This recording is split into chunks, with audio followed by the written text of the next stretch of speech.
सुंदरवन नाम का एक बेहद खूबसूरत और घना जंगल था। उस जंगल के बीच एक सुनहरी झील थी, जहाँ का पानी कांच की तरह साफ था।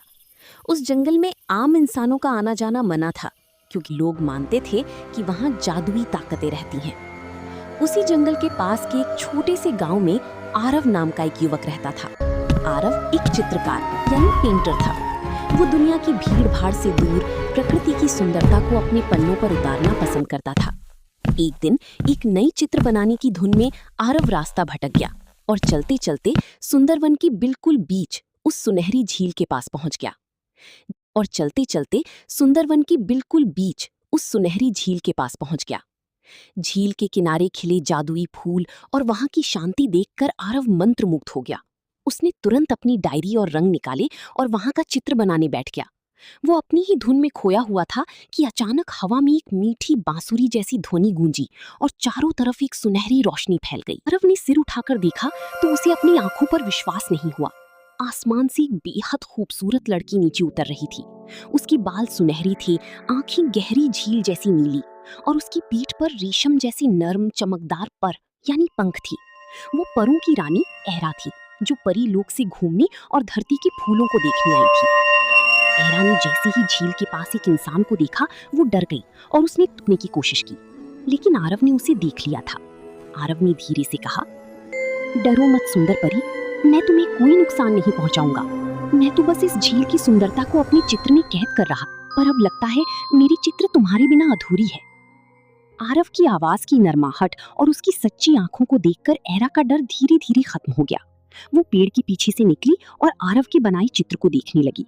अपने ही रंगों को कागज पर इतना सुंदर देखकर एरा मुस्कुरा उठी। उस एक मुस्कान ने आरव का दिल जीत लिया।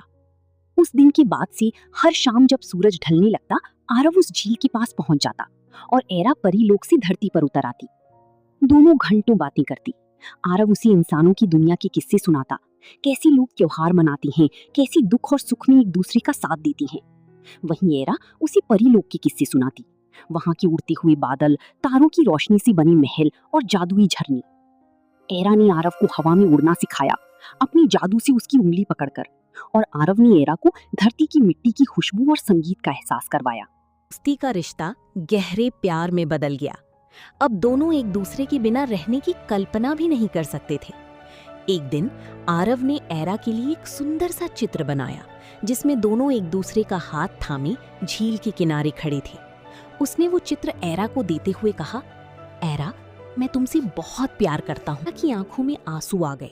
वो भी आरव से बेहद प्यार करती थी, लेकिन उसने रोते हुए कहा, आरव, मैं एक परी हूँ। मेरा जादू और मेरी जान इस परीलोक से जुड़ी है। अगर मैं यहाँ रही तो धीरे धीरे मेरा जादू खत्म हो जाएगा और मैं एक आम इंसान की तरह कमजोर होकर मर जाऊंगी। एरा और आरव के इस प्रेम की खबर परीलोक की रानी एरा की माँ तक पहुंच गई। इंसान और परी का प्रेम परीलोक के नियमों के खिलाफ था। गुस्से में आकर परीलोक की रानी खुद धरती पर उतरी और उन्होंने एरा को तुरंत वापस चलने का आदेश दिया। आरव ने रानी के सामने हाथ जोड़े और कहा, हे रानी, मेरा प्यार सच्चा है। मैं एरा के बिना नहीं जी सकता। कृपया उसे मुझसे दूर मत कीजिए।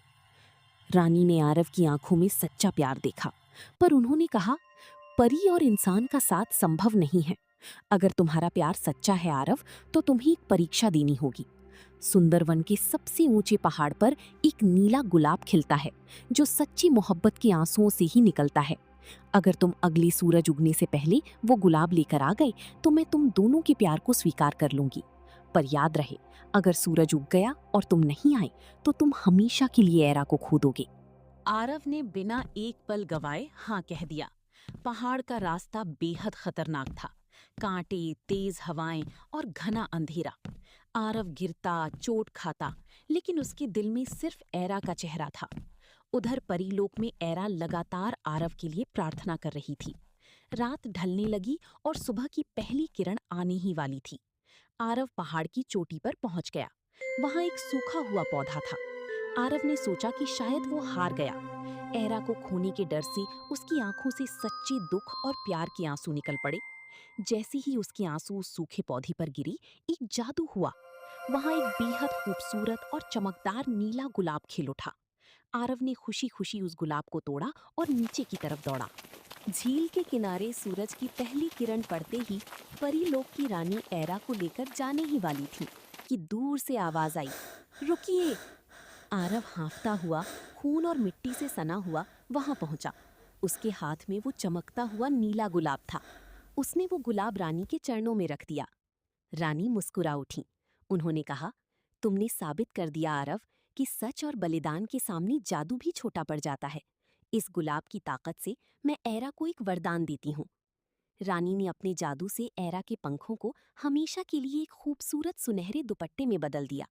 अब एरा एक आम इंसान की तरह धरती पर रह सकती थी, बिना अपनी जान गंवाए, और जब भी वो चाहे उस दुपट्टे की मदद से परीलोक अपनी माँ से मिलने भी जा सकती थी। आरव और एरा का विवाह, शादी, उसी झील के किनारे हुआ जहाँ